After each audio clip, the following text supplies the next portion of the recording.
happy. Good morning. To be happy. Good morning. To be with you. With you. With you. Happy. To be happy. To be with you. With you. With you.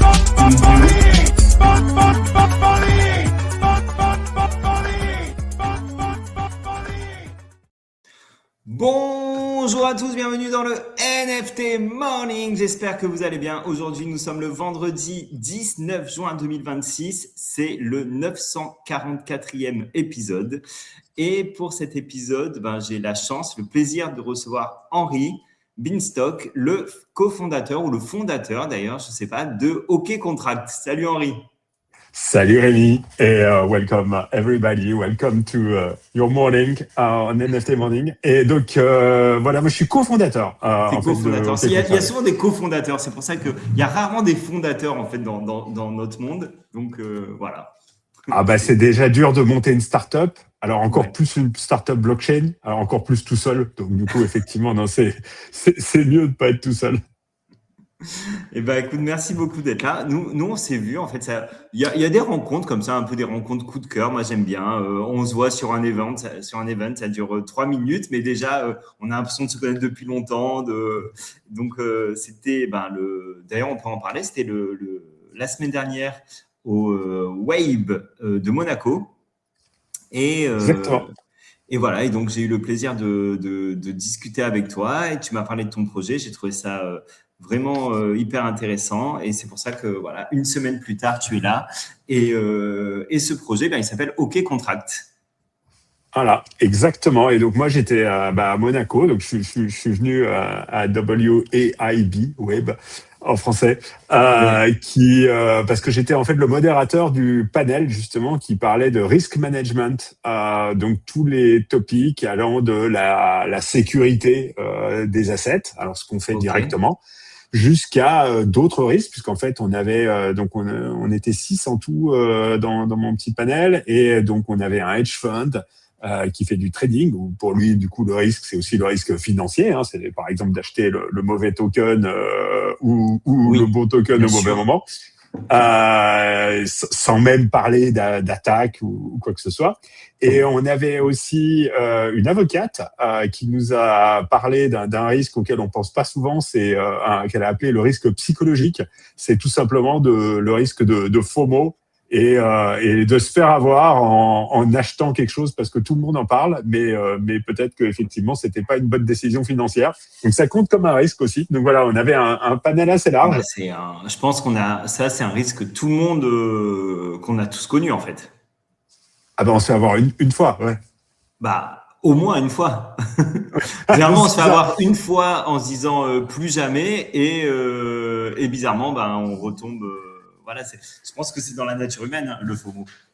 C'est ça, exactement. Alors moi, je suis pas vraiment trader. Moi, je suis vraiment pas trader. Et donc, du coup, voilà, j'ai très peu participé. Je sais qu'il y a la blague qui tourne sur le congrès des physiciens de Las Vegas qui s'est fait refuser. Alors, je sais pas si c'est un mythe ou si c'est réel, mais peut-être dans l'audience, il y a des gens qui pourront nous le confirmer. Mais il y avait donc une rumeur qui dit que quand il y avait le congrès de l'association en gros des physiciens américains, qui était à Las Vegas comme tout le monde, ce qui permet en général d'avoir des prix assez faibles sur la chambre et le centre de conférence, parce que du coup ça amène énormément de monde qui va perdre de l'argent dans les casinos. Sauf que le problème, c'est que la semaine avec les physiciens, ça leur a rien rapporté parce qu'ils n'ont pas joué, tout simplement. Parce que eux, ils savent faire les modèles et valider leurs chances. Donc voilà, et la légende veut que, en fait, l'année d'après, on les a pas repris. Voilà. Ok, il y a eu plus jamais de congrès de physiciens à Las Vegas. C'est ça, à vérifier. Là, je suis sûr qu'Internet, c'est très marrant, je connaissais pas. Voilà. Alors, voilà. On l'a pas dit, mais on est très éloigné physiquement, puisque t'es pas du tout en France, même si t'es français.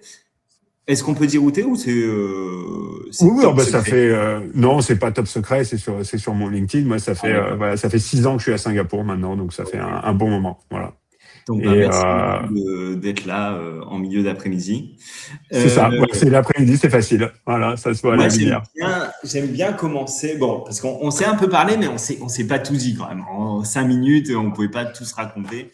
Mais j'aimerais bien revenir un peu sur ton histoire, sur ton background et sur comment t'es arrivé à créer OK Contract. Peut-être qu'on peut déjà teaser quand même c'est quoi OK Contract pour. Ouais. Alors, OK Contract, on se présente comme un laboratoire de recherche en cybersécurité pour la blockchain. En gros, on développe des nouvelles technologies qui vont permettre de mieux sécuriser les assets. Et la première technologie en fait qui va arriver, mais qui est déjà en gestation depuis un bon moment, s'appelle Chainwall. Et alors Chainwall, c'est déjà en train d'être utilisé par des pilotes de manière privée. On va en parler beaucoup plus publiquement à partir de la rentrée, la fin d'année. Et en gros, qu'est-ce que c'est ? C'est un nouveau protocole qui est entièrement on-chain et qui permet de protéger les assets des attaques. C'est un petit peu comme un firewall pour les assets, mais qui est entièrement on-chain. Donc, on est allé très, très, très loin sur le concept. On n'a pas de serveur, en fait. On n'a pas de serveur pour le front-end. On n'a pas de serveur. Non, mais c'est important. Alors, moi, j'aime bien, démocratiser au maximum de manière à ce que même si quelqu'un tombe sur cet épisode pour la première fois et écoute le NFT Morning, qu'il comprenne un petit peu de quoi on parle. Pas de serveur, ça veut dire en gros que vous ne stockez pas les données. C'est ça. Et vous n'avez pas accès aux données. Alors, les données, en fait, elles sont en blockchain. Et en gros, on va mettre toutes les données qui comptent en blockchain. Et ça veut dire que nous, justement, on n'a pas accès aux données de l'instance de nos utilisateurs. Ça veut dire qu'il n'y a rien à pirater chez nous. C'est-à-dire que même en prenant le contrôle des laptops de l'équipe de dev, ça permettra de ne rien faire sur le protocole parce qu'il n'y a aucun accès. Il n'y a pas un front-end qui peut être modifié avec un cloud AWS ou un cloud Google, etc. Et en gros, tout notre protocole ne dépend que de la blockchain.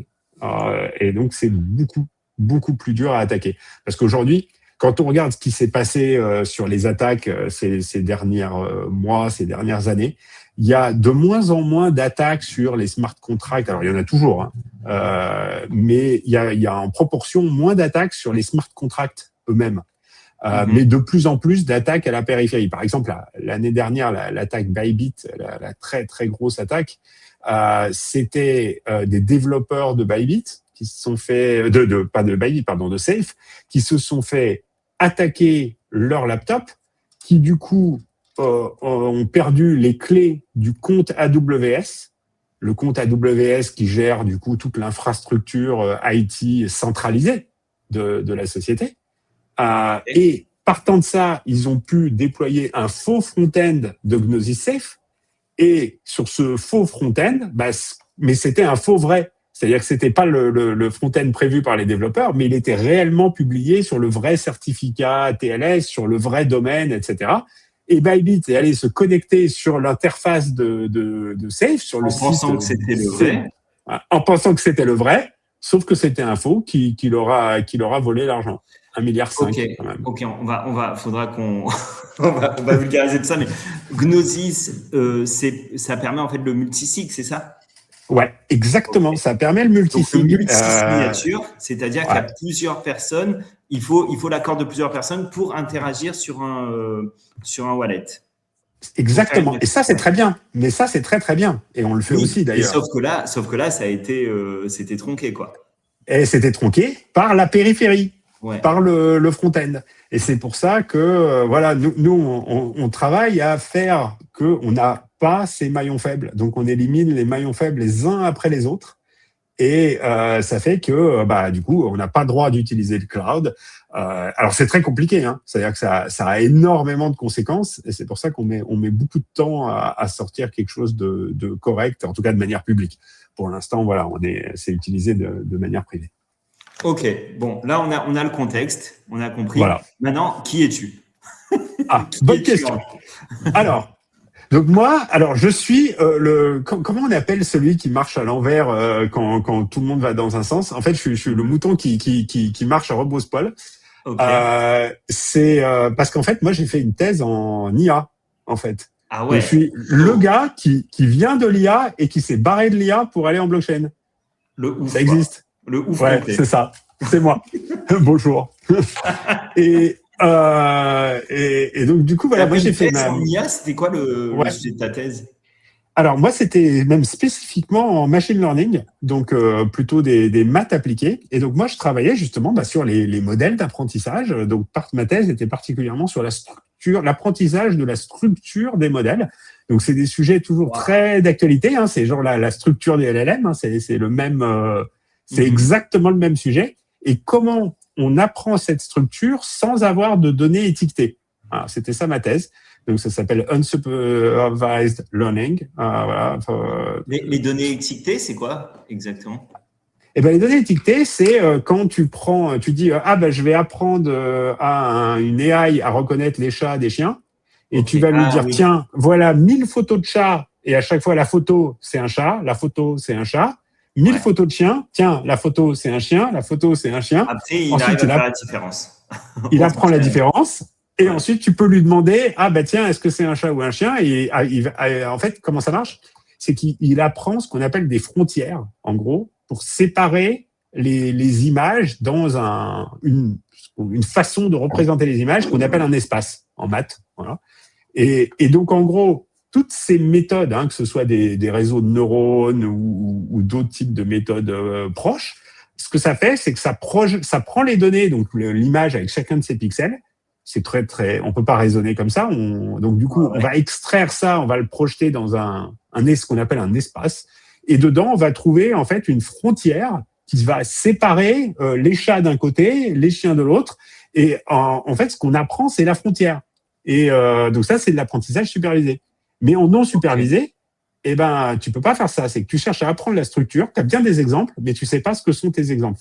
Et c'est un peu le cas des LLM. C'est-à-dire que les LLM, tu vas rassembler énormément de data, et puis tu vas te dire maintenant je vais apprendre des trucs à partir de ces data, mais t'as rien de plus que ces grands corpus de texte. Et donc voilà, donc ça c'est la partie pré-training en fait. C'est de l'apprentissage non supervisé. C'est passionnant. Alors, je pense qu'il faudra qu'on refasse un... Alors, on aime bien parler d'IA maintenant. Bon, c'est un peu aussi... Mais parce que déjà, une thèse, ça veut dire que tu étais ultra early. Parce qu'une thèse, ça veut dire que tu as passé 2-3 ans dessus. Donc, ça veut dire qu'on revient au moins 2-3 ans en arrière. Sauf que ça ne fait pas 2-3 ans que c'est dessus. Ça fait, je ne sais pas, depuis quand ta thèse date de quand? Alors, moi, de 2007... non. Tu vois. Mais si. Et puis j'ai commencé, j'ai fait un DEA avant. Tu vois, donc en gros, moi j'avais fait un DEA. En fait, j'avais fait un master. Après, j'avais fait un DEA une thèse justement en 2007 sur le machine learning. Genre le truc, t'as un extra. C'est ça. Mais non. Allez, on est quelques-uns quand même. Et justement en France, on est bon sur le sujet. Ouais. Donc t'as fait en France. Ouais, exactement. Ouais. Alors maintenant, avant c'était Paris 6, Pierre et Marie Curie. Maintenant, ça s'appelle Paris Sorbonne. Voilà. Et c'est un petit peu. En fait, c'était le petit monde français, du machine learning. Et puis alors, pour une raison. Yann Lequin, tout ça, c'était. Ouais. Mon directeur. Ouais, voilà. Ah oui. Vraiment parce que moi, mon directeur de thèse, c'était Patrick Gallinari. Et en fait, au milieu des années 80, ils étaient deux dans le labo. Il y avait Yann et Patrick, quoi, en gros. Okay. Donc voilà. Et donc voilà. Et donc du coup, alors pour une raison, on va dire vraiment aléatoire, je me suis aussi très intéressé à au langage de programmation et aux méthodes formelles, donc en gros les techniques de preuve et de vérification de programme que j'enseignais, parce qu'en fait moi j'avais alors pendant que j'étais en thèse, j'avais une charge d'enseignement. Du coup j'étais ce qu'on appelle moniteur. Voilà, j'ai été moniteur. J'ai même eu des cours. J'ai eu des cours en amphi, etc., etc. Ah ouais, ok. Et après j'étais ATER. J'avais un poste temps plein, donc c'est l'équivalent d'un maître de conférence en gros, 192 heures d'enseignement par an, ce qui est beaucoup, hein, parce qu'il faut les préparer. Ouais. Faut faire les supports, J'en ai pas autant, mais c'est ça. Faut corriger les copies. 10 fois moins. Ah, tu fais de l'enseignement aussi? Ouais, un petit peu. Ouais. Ah, excellent. Ouais. Et donc voilà. Et donc du coup, c'est plutôt l'innovation, la culture, l'art digital, le marketing culturel, bon voilà, ce genre de choses. Ah bah très très bien. Ah bah écoute, c'est. Je crois que j'avais un module aussi qui était moins technique que les autres. C'était un module justement de M2. Sur en gros les applications en gros de l'informatique au monde réel ou quelque chose comme ça. Ah, génial. Et qui était quasiment un module M2 d'orientation, on va dire. Je sais même plus comment j'avais repris ça, mais voilà, donc j'avais fait ce module là à l'époque. Et donc voilà, bon, enfin bref, donc j'avais et j'aimais bien en fait la sémantique des langages aussi, je l'enseignais. J'avais des modules de logique et voilà, et d'introduction à la preuve, des choses comme ça. Et donc du coup, après ça, j'ai créé une startup, une première en cybersécurité. Et j'ai commencé à essayer de faire du déjà là, tu t'es éloigné de l'IA. Ouais, je me suis déjà éloigné de l'IA. Je m'étais dit que en fait, t'étais trop early, en vrai, sur l'IA. Ouais, peut-être. Ou non. En fait, j'aurais peut-être dû aller faire de l'IA, mais voilà, peu importe. C'est donc voilà. Donc, non, en vrai, voilà, cybersécurité. En gros, et la chasse aux bugs. En gros, je voulais pas qu'il y ait de bugs dans les applis. Et je m'étais dit que il y a quand même des bugs dans les programmes d'IA qu'on écrit. Ils sont écrits vite fait, quoi. Et donc je m'étais dit peut-être on peut automatiser la chasse aux bugs, etc. Donc du coup j'ai fait une première société qui s'appelait ML State, qui a été reprise plus tard par un éditeur de cybersécurité en France. Et tu as fait un premier exit. Ouais, c'est ça. Ouais, en 2016. Wow. Il y a longtemps. Et donc après, j'étais le directeur de l'innovation de Wellix pendant 2 ans. Et puis, et c'est à ce moment-là, d'ailleurs, où je me suis intéressé à la blockchain. Alors, c'était ta question, peut-être. C'était c'est souvent une de mes questions, mais mais la blockchain oui, t'étais très proche quand même. C'est-à-dire que c'était logique qu'à un moment donné, tu commences à t'y intéresser et à mettre le doigt dedans, quoi. Sur la partie, en tout cas, infrastructure, pas sur la partie trading, j'entends bien, mais sur la partie compréhension de l'infrastructure, etc. Ah ben c'est ça. La partie trading, c'est un vrai gâchis. Hein. Moi, je savais que ça existait depuis longtemps, j'en ai jamais acheté. Mais c'est souvent le cas, tu vois. C'est marrant parce qu'on a reçu maintenant, au bout de 1944 épisodes, pas mal de gens tech qui ont monté des startups, etc. Et il y en a beaucoup qui ont été très early sur la compréhension de la blockchain, mais qui déjà ça va souvent de pair. Ils n'étaient pas du tout bons en trading et ils se sont mis à commencer à acheter même du Bitcoin et des trucs comme ça très très tard, quoi. Donc c'est assez marrant. Exactement. Bah moi aussi j'ai acheté mes Ethers. Alors bon en 2017, ouais, c'était tard. C'est bien. Non, c'est bien. C'est quand tout le monde commençait à en parler. Mais c'était pas pour faire du trading, c'était pour les dépenser, pour déployer des smart contracts pour de vrai. C'était pour payer le gaz en fait des petites expériences, quoi, pour jouer avec. C'est marrant. Et j'ai pensé réellement, par exemple, en 2017, je pensais que Ether en tant que asset, alors j'ai changé depuis, mais à l'époque je pensais que ça avait aucune valeur parce que c'était juste pour payer le bout de serveur, en fait. Et ça me paraissait presque évident que si jamais le prix du token flambe, du coup, le serveur devient hors de prix, donc il est lui-même pas compétitif. Donc, en gros, je me disais, si le prix monte, alors dans ce cas-là, la techno est plus intéressante. C'était vraiment. Et t'es revenu sur cette idée. Ouais, je suis revenu sur cette idée parce que alors déjà parce que le père a modifié son mode de fonctionnement. Bah bien sûr, a modifié le mode de fonctionnement. Il y a eu toute l'époque des layer 2 qui fait que finalement tu peux payer plus cher pour la sécurité de la chaîne principale. Et effectivement, puis maintenant il y a eu quand même une réduction très très importante globalement des consommations de gaz. Et puis oui, surtout la scalabilité du network aussi, c'est-à-dire qu'il y a plus les pics de gaz comme il y a pu les avoir il y a quelques années. Et tu sais que c'est marrant, bon, c'est une petite parenthèse, mais c'était il y a pas si longtemps, tu vois, c'était, je sais pas, quand il y a eu le drop de comment ça s'appelle, du truc des Bored Ape là, le métaverse des Bored Ape. Je suis à la ramasse ce matin. Mais il y avait. Ouais, je vois ce que c'est. Ouais. Otherside, quand même. C'est ça. Quand il y a eu le drop d'Otherside, donc il n'y avait pas eu encore la modification sur l'infrastructure. Et en fait, je crois qu'il y avait des mecs qui avaient payé 2 000 ou 3 000 $ de gaz. Ouais. Tu te dis, mais c'est ouf. C'est impressionnant. Ouais, non, mais exactement. Non, mais il y avait eu toute une histoire d'ailleurs. Après, ils les avaient remboursés. Bon, je me souviens qu'il y avait eu toute une histoire à l'époque, mais c'est assez dingue. Et aujourd'hui, ça nous semble très très loin, quoi. Ah bah aujourd'hui, c'est très très loin parce qu'aujourd'hui. Quand t'as 20 $ de gaz, tu te dis waouh, qu'est-ce qui se passe, quoi.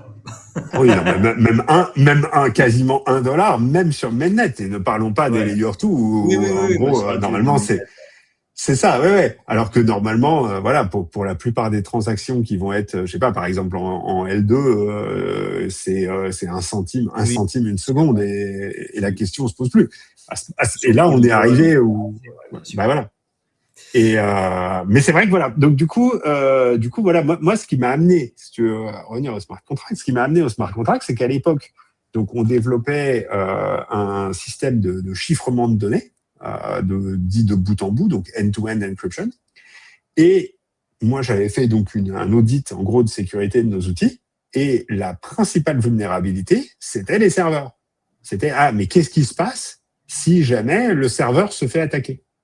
Et c'est pour ça que la réponse est utiliser un smart contract. Parce que le smart contract, c'est un programme qui va tourner sans moyen d'influer sur son développement, sur son lancement, ou de l'arrêter, ou quoi que ce soit, et qui va s'exécuter ad vitam aeternam selon les règles prévues à l'avance. Donc, si on a fait un bug dans les règles, là, c'est raté, c'est toutes les attaques. Mais si on n'a pas fait de bug, le contrat, il va tourner ad vitam aeternam sur la chaîne sans que les développeurs, notamment, soient dans le chemin des attaques.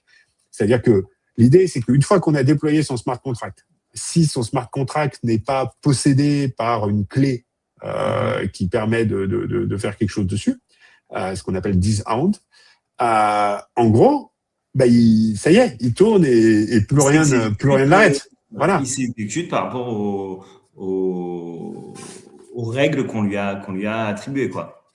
Exactement. Et si c'est pas un proxy et un upgradable contract, qui est trop souvent utilisé d'ailleurs, en fait, on a la garantie que ce programme n'est plus altérable. Et ça, c'est énorme comme garantie. Et donc, c'est ça qui m'a attiré vers Ethereum en 2017. D'accord. 2017 Ethereum, ok. Et alors, moi j'aime bien l'idée direct, tu as parlé, c'est un OK Contract, c'est un laboratoire de recherche.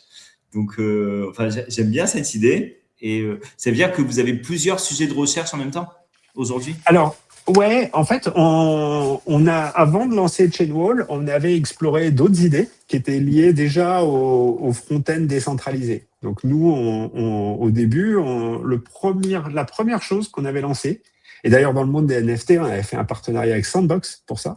Ah ouais? Ouais. Et le but était de faire des interfaces qui permettent d'interagir avec la blockchain complètement décentralisée. Et par exemple, un des buts, et finalement, alors bon, on l'a pas fait malheureusement, c'était de pouvoir faire des UI à l'intérieur du monde virtuel de Sandbox et pour aller faire d'autres transactions, par exemple, aller faire un swap de token depuis l'intérieur de Sandbox. Et donc voilà, nous on avait la techno, on avait buildé toute la techno pour ça. Ça n'a pas abouti malheureusement. Et malheureusement, non, ça s'est pas fait parce que après c'était les mauvaises années. Hein. C'était les années où l'usage était en train de redescendre, la hype était finie, donc c'était voilà, là c'était en gros 2023 quoi, le pic d'Uber. Et voilà, il y avait plus assez d'usage, on va dire, pour que ça vaille le coup. Ok, alors là, bon, maintenant on va parler de Wallchain parce que c'est ton sujet actuel. Chainwall, juste. Chainwall, pardon. Alors d'ailleurs, je vais montrer, parce que je vais partager aussi mon écran, comme ça. Hop. Donc là, on est sur le site de OK Contract. Ouais. Et directement, en fait, on a Discover Chainwall. Ouais. Alors vas-y, explique-nous un peu. Alors, il faut savoir que la plupart des gens nous écoutent et ne verront pas ce qu'on. Alors, je vais le décrire, du coup, même voilà, sans forcément les images. Chainwall, c'est un smart account à la base, mais qui n'est pas forcément le nôtre. Ça peut être un smart account safe, justement. On peut prendre un safe existant et conserver le safe. Mais on va, en gros, construire tout un petit monde de règles, un petit peu comme un firewall, pour dire, alors je vais prendre l'exemple de NFT puisque je pense que voilà, il y a pas mal de collectionneurs de NFT qui nous écoutent. Et il y a pas mal de gens qui à l'époque s'étaient fait voler leur NFT, on va dire en allant sur des faux sites qui leur promettaient un mint magique et puis à la place du mint c'était leur NFT qui partait. En gros. Une façon de se protéger de ça, c'est de construire à l'avance un petit monde avec des règles en disant, je vais avoir mon wallet et sur mon wallet, je vais avoir le droit d'utiliser Uniswap pour faire des swaps. Je vais avoir le droit de aller, je sais pas si jamais il y avait un claim par exemple, je vais avoir le droit de claim un autre NFT gratuit dont j'ai le droit avec mon NFT, etc. Et d'autres règles aussi pour tout ce qui est autorisé. Et par défaut, tout le reste, c'est interdit. Et donc, notamment, tout le reste, c'est se faire voler son argent et signer une transaction qui l'envoie à un attaquant et des trucs comme ça. Et en fait, l'idée, c'est Chainwall, c'est un whitelisted world. C'est en gros, on prévoit à l'avance tout ce qui est autorisé. Et tout le reste est interdit. Tout ce qui n'est pas, ça, c'est pas, on peut pas ça peut pas être mis en œuvre. Exactement. Et ça, c'est un blocage qui est complètement on-chain. Donc, du coup, c'est un blocage qui ne peut pas, il n'y a aucune façon de le contourner. Et donc, c'est lié à des time blocks. Alors, aujourd'hui, on vise pas du tout le marché consumer, utilisateur final. Hein. Aujourd'hui, c'est uniquement en B2B. Donc, c'est pour des gens qui font de l'asset management, des fonds, tous ceux qui font du market making ou des hedge funds, enfin bref, tous ceux qui manipulent des crypto-assets, potentiellement avec des montants relativement importants et qui veulent une solution très sécurisée pour être sûr de ne pas les perdre. Voilà. Même en allant faire des transactions avec. Voilà, c'est ça vraiment notre cœur de métier sur Chainwall. Donc complètement B2B aujourd'hui. Ouais, aujourd'hui 100%. Ouais. Et à terme, il y aura tu penses que vous allez développer sur du B2C ou Alors, il y a une demande aussi. Il y a une demande aussi. Il y a un besoin surtout. C'est plus qu'une demande. Exactement. Il y a la demande, il y a le besoin. Et alors, la réponse est oui. Clairement, on va adresser ce marché et probablement pas en direct. C'est-à-dire que ce sera plutôt des partenaires, en fait, qui vont construire des wallets B2C.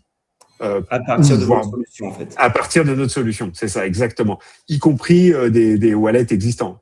Voilà, donc là, je vais pas dévoiler les noms, mais on parle avec des wallets relativement connus. Ok. Ok, donc si je résume, donc c'est un wallet on-chain en fait. C'est ça, c'est un wallet on-chain avec des policies, des rules, des workflows, exactement, c'est ça. Ok. Et donc, vous n'avez pas, donc c'est important, donc vous n'avez pas les serveurs, donc vous n'avez pas accès aux données. Non, on n'a accès à rien. On n'a rien du tout et on contrôle rien. La seule chose qu'on fait, c'est construire la solution et la mettre à disposition, en gros, via une adresse. Et on peut prendre tout le temps du monde de vérifier avant de la donner que cette adresse est la bonne.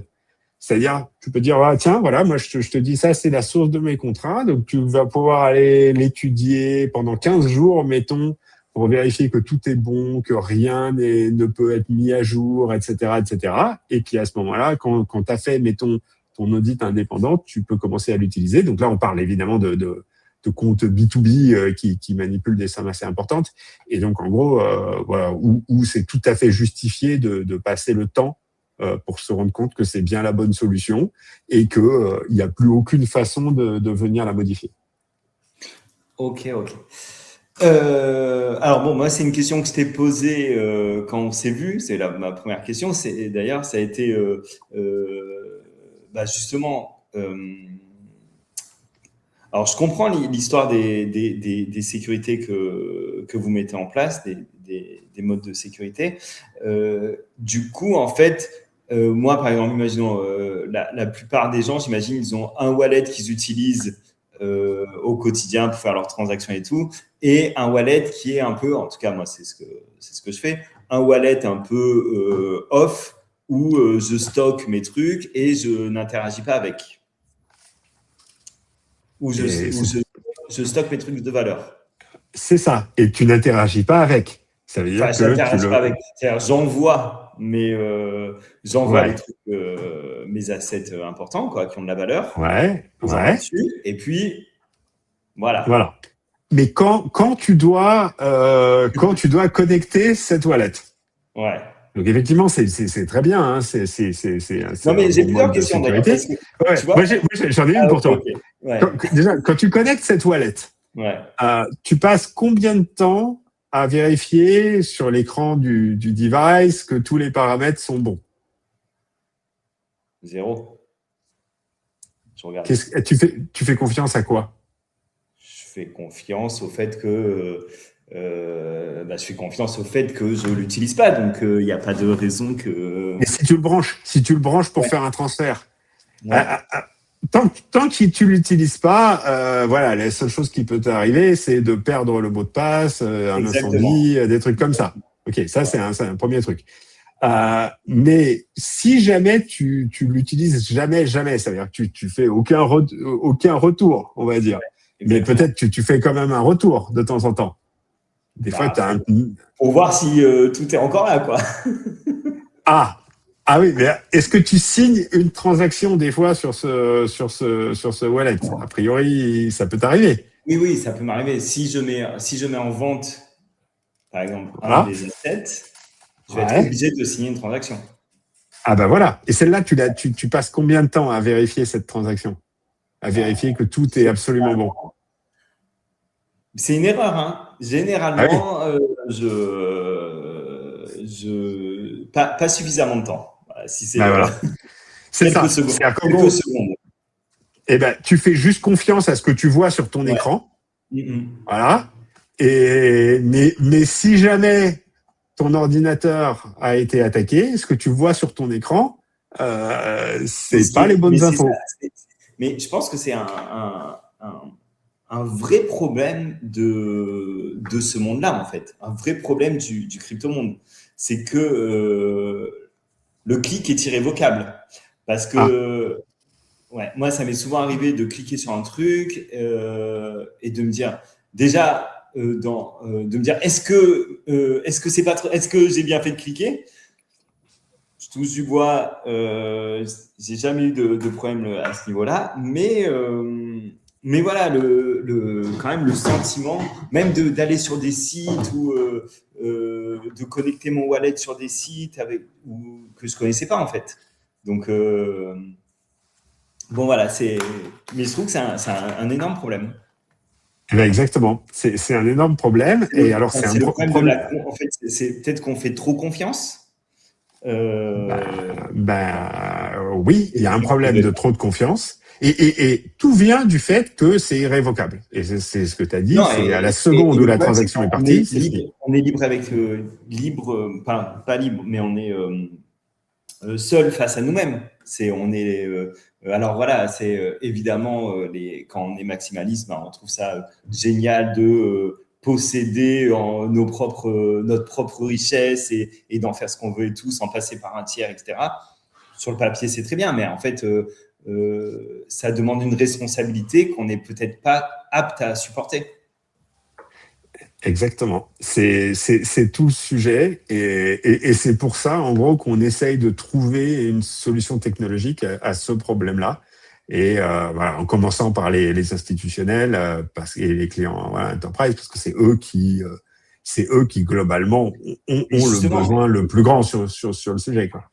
Moi, je suis un petit particulier, j'ai quelques NFT, un peu de crypto et tout. Bon. Mais les institutionnels, j'imagine qu'ils sont backés au niveau de la sécurité, de la cybersécurité quand même. Ils ont des bonnes pratiques, ils ont des gens qui sont payés pour ça, non?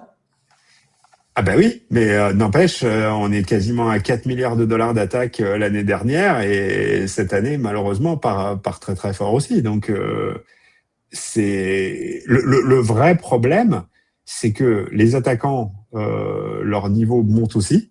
Il y a un gain potentiel immédiat, donc il y a beaucoup de monde. Hein. C'est un petit peu le championnat de la cybersécurité. Là, c'est la World Cup en ce moment, mais la World Cup de la cybersécurité, c'est la blockchain. Hein. C'est le gagnant. Je vais être un peu provoque, mais est-ce que on est tous voués à se faire hacker aujourd'hui? Alors là, dans la période qui vient, ouais, il y aura, à mon avis, ça va être, il y a une période qui va être délicate, et je vais te dire pourquoi. C'est parce que à cause tout simplement de l'IA qui aide les attaquants énormément. Et on est dans une période transitoire, c'est-à-dire que des solutions comme la nôtre vont permettre de protéger les assets de manière vraiment forte et idéalement qui va résister justement à toutes ces attaques. Mais avant qu'on soit déployé ou que des solutions un peu du même genre que les nôtres arrivent sur des domaines un petit peu différents, notamment au niveau des protocoles eux-mêmes, hein, parce que les protocoles aussi doivent monter au niveau de leur smart contract, doivent monter leur niveau de sécurité.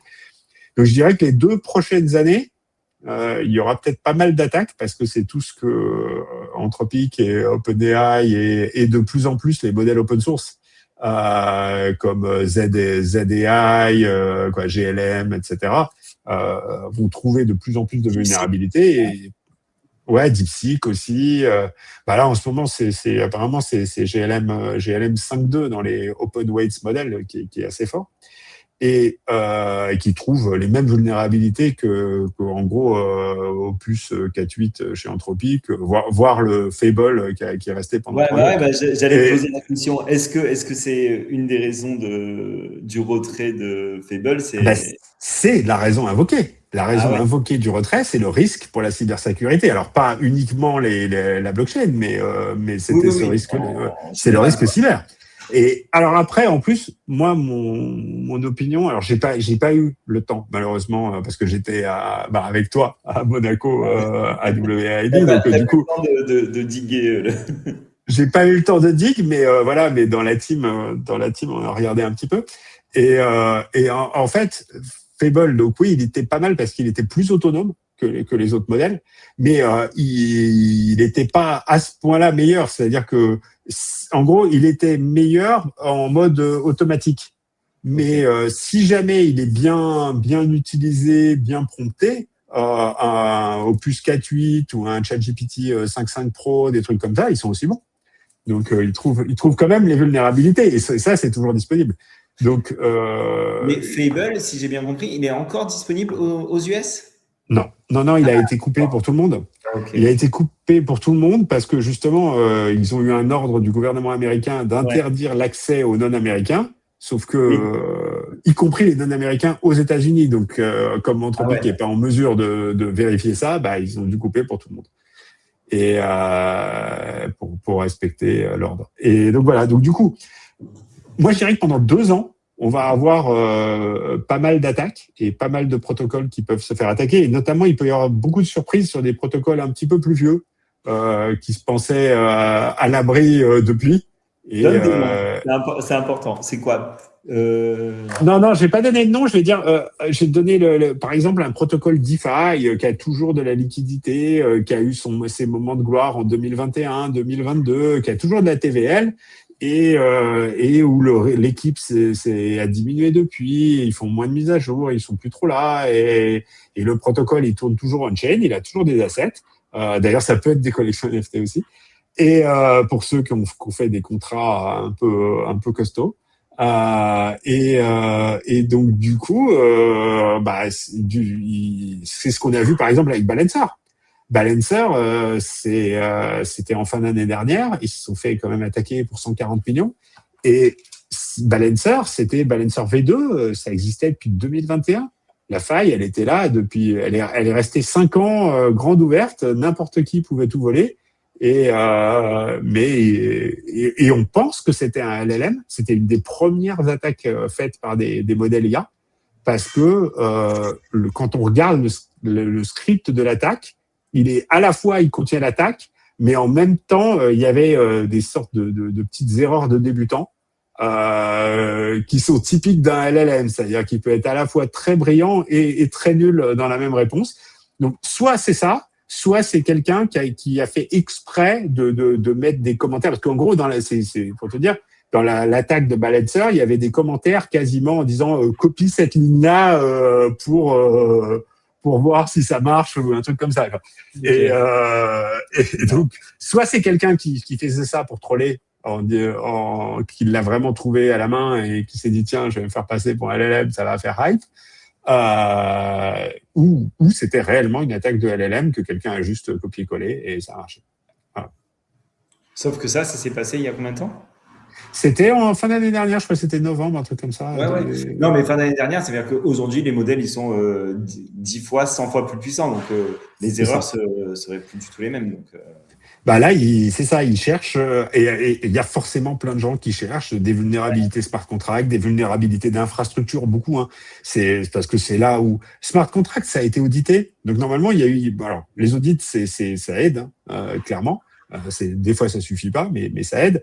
Mais en général, dans beaucoup de protocoles, c'est les smart contracts qui ont été très bien audités. Par contre, le reste, des fois, de l'infra, les bouts de front-end, etc. Ça, c'était à côté de l'audit, quoi. Donc souvent, c'était pas dans le scope. Il n'y a pas beaucoup de temps de monde que ça qu'à regarder. Et il suffit qu'un agent tombe dessus et puis hop, il y a des anciens protocoles qui peuvent se faire attaquer. Tiens, d'ailleurs, c'est une autre attaque. Ça, c'était le mois dernier. C'est Torchain. Uniswap et compagnie. Alors Uniswap. Je pense que l'ancienne version, la V2, je pense qu'elle commence à être pas mal. Parce que Uniswap, ils font... Alors, la solution aussi, c'est de faire ce qu'on appelle des méthodes formelles. Donc, en gros, c'est des modèles mathématiques du code. Et Uniswap en fait de plus en plus. Et plus le temps passe, plus d'autres personnes en font sur les contrats Uniswap. Et donc, à la fin, on va finir par avoir, par exemple, Uniswap V2, c'est joli, c'est l'AMM de base. Alors, Automated Market Maker, si tout le monde ne connaît pas dans l'audience, en gros, ça remplace les makers et les takers par un algorithme qui est juste un petit bout de courbe. Et en gros, le code, on le comprend bien, il est joli. Et on va finir par tellement bien le comprendre qu'on peut faire un modèle mathématique complet de Uniswap V2 et finir par dire il y a vraiment aucun bug là-dedans. Voilà. Et j'espère qu'on arrivera à cette situation avec un modèle vraiment le quasi complet qui dit c'est bon, on n'a pas de bug dans Uniswap V2, donc ça reste, il y a peut-être V3 après, etc. Ouais. Voilà. Ça va venir parce que c'est entièrement on-chain, c'est joli, c'est simple, voilà. Après, sur d'autres trucs... Donc, c'est le contre-exemple, c'est l'exemple, le bon élève. C'est ça, c'est probablement le bon élève, ouais. Moi, je cherchais un mauvais élève, donc je me suis... Voilà, il y en a beaucoup. Il y en a beaucoup, ça c'est plus facile. On va pas donner les noms, mais il y en a beaucoup. Non, mais moi, je me demande, du coup, ok, on a 2 ans où ça va être très, très, très chaud. Va falloir faire preuve de grande prudence. Mais du coup, qu'est-ce qu'on fait? C'est quoi être prudent? Ça commence par quoi? Est-ce que tu as un wallet qui est plus safe qu'un autre? Est-ce que, je sais pas,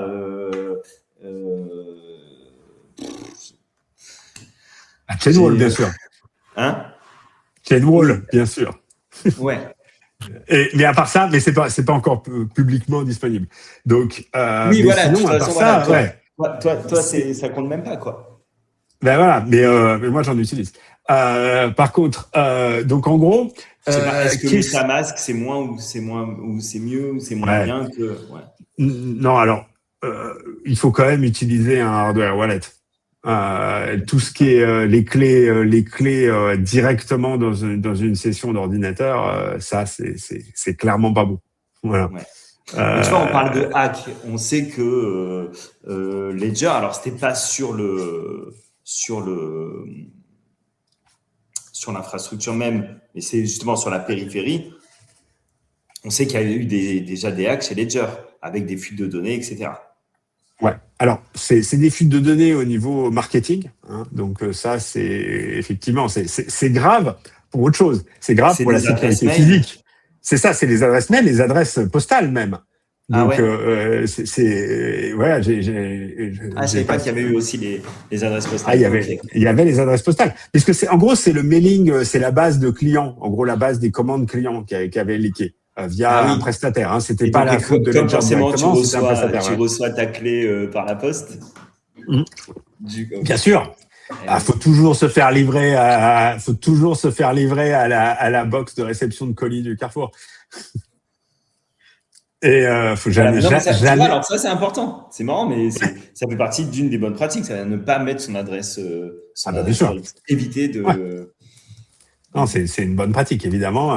Il faut le mieux est de pas donner son adresse ou de pas vivre à l'adresse qu'on déclare. Même si généralement on va choisir le truc proche de son domicile, le plus proche de son domicile, mais.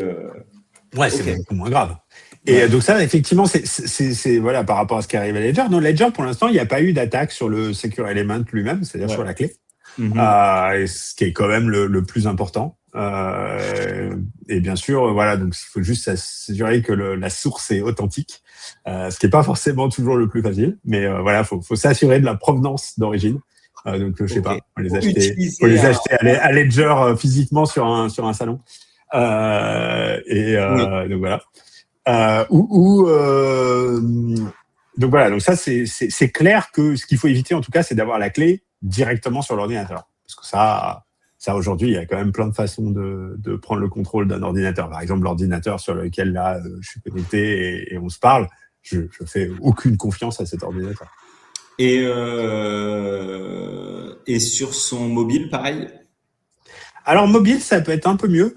Faut activer. Alors sur iOS notamment, il y a un mode qui s'appelle Lockdown, qui est pas mal. Ça améliore quand même grandement la sécurité des mobiles iOS. Alors ça coupe plein de trucs. Hein. Alors tout ce qui est scanner un QR code après pour accéder à un menu en PDF tu peux plus rien faire. Par contre, t'es protégé. Ça t'oublie, voilà. Le NFC, c'est mort, le truc. Non, NFC ça marche. NFC ça marche. Okay. NFC ça marche. Il y a pas mal de trucs qui sautent, mais toutes les apps qui veulent vérifier ton identité à partir d'un mobile, genre les banques, ça marche pas. Et ça c'est bloqué. Mais par contre, ça améliore quand même énormément la sécurité du téléphone. À condition, bien sûr, de ne pas Quand installer trop attends, d'applications non plus. Quand tu fais un achat et qu'on te demande la double authentification sur ton mobile et tout, ça c'est plus possible. Avec Alors, Google Authenticator, par exemple, ça marche. C'est tout un ensemble de restrictions, notamment liées à ce qu'on peut accéder. Alors, les restrictions sont au niveau de Apple Message, que j'utilise pas d'ailleurs de toute façon. Moi, j'ai désactivé tous ces trucs-là. Ça aussi, c'est recommandé parce que par le passé, il y a eu pas mal d'attaques via des vulnérabilités sur les e-messages ou Apple Message. Donc ça, faut désactiver. Voilà, plus Lockdown Mode, etc. Donc ça commence à être correct. Et sinon, sur Android, il y a quelque chose qui s'appelle Graphene OS, qui est très bien aussi. C'est une version sécurisée d'Android. Alors par contre, il y a des petits drawbacks aussi. Donc depuis cette semaine, ceux qui ont des Volkswagen et qui utilisent l'appli Android Volkswagen, ils sont coupés de Graphene OS. Parce que Volkswagen a dit non, on ne supporte pas ces téléphones. Alors ce qui ne fait aucun sens parce que Volkswagen supporte des vieux téléphones Android qui ont des vulnérabilités colossales. En gros, n'importe qui envoie un message et prend le contrôle du device direct. Et ça, tu peux toujours ouvrir ta voiture. Donc en fait, non, c'est plus un push, un push, on va dire probablement anti contrôle du device. Mais Graphene OS, jusqu'à preuve du contraire, c'est très bien pour Android d'un point de vue sécurité. C'est évidemment passionnant et terrifiant en fait, parce que on est vraiment, enfin, on n'est pas à l'abri quoi. Même, je sais pas, je suis assez pessimiste là sur la sécurité de nos richesses digitales. Ouais. Non, moi au contraire, moi je suis très optimiste. Je vois que toutes les bonnes solutions il y a une prise de conscience déjà. Il y a une prise de conscience globale. Et les technologies, c'est-à-dire que globalement, on va arriver avec de plus en plus de méthodes formelles pour aller vérifier les logiciels. Et il y a au moins certaines communautés qui vont choisir d'aller vers ce qu'on va appeler des devices, je sais pas, maîtrisés en français, je pense.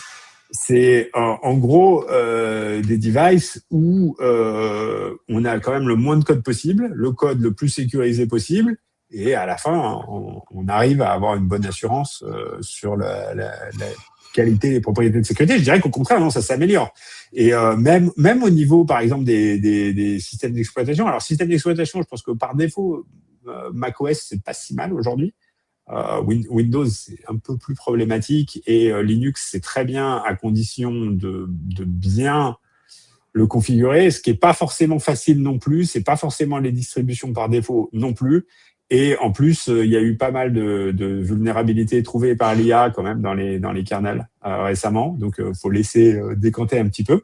Et par contre, il y a des, il y a enfin bref, il y a plein. Voilà, on va pas forcément rentrer dans tous les détails, mais moi, je suis assez optimiste sur le rail en gros de nouvelles techno qui arrivent et qui va permettre d'avoir des devices de confiance. Et ce qui est marrant, au contraire, je trouve, c'est que la communauté, tu vois, moi j'ai fait l'inverse. En fait, je suis arrivé dans la blockchain via la sécurité, mais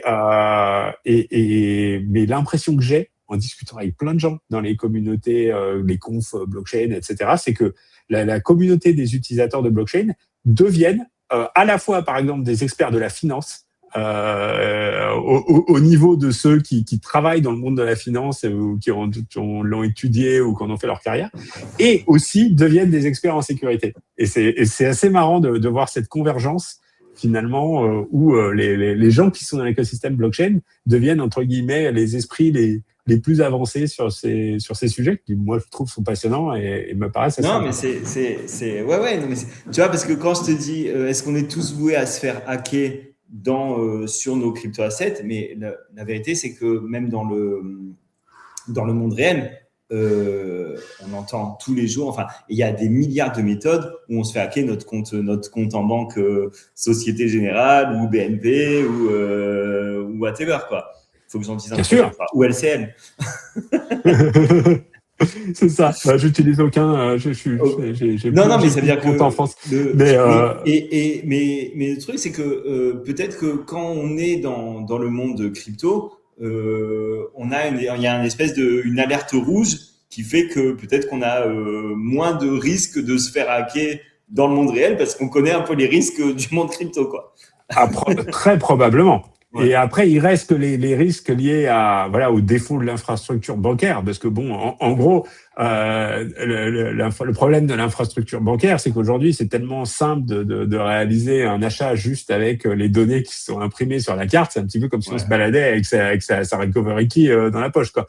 Donc, en gros, il y a de plus en plus d'attaques sur l'infra-bancaire, mais ce qui marche encore dans le monde bancaire, c'est que en cas d'attaque, la banque peut annuler les transferts et faire marche arrière. Et c'est ce qu'on n'a pas en blockchain, parce que la finalité, elle est là. Et si tu prouves que effectivement, t'étais pas en Bulgarie maintenant, alors que juste avant, tu as fait un retrait à Paris ou à Nice et que tu as eu un achat de 2000 € en Bulgarie, généralement, ils te remboursent directement la somme en question. Exactement. Les sommes. Mais ouais. Et ce qui est marrant, c'est qu'ensuite, derrière, c'est à eux d'aller récupérer aussi cette somme vis-à-vis de la banque contrepartie. Non, ils y arrivent des fois, mais pas toujours. Hein. Des fois, il reste de la paume pour la banque. Mais souvent, ils arrivent à récupérer quand même de leur côté. Mais ça prend du temps. Mais c'est un des cas d'usage qui a de l'avenir dans la crypto. C'est ça en fait. C'est tout simplement bien sûr. Le lien banque particulier, quoi.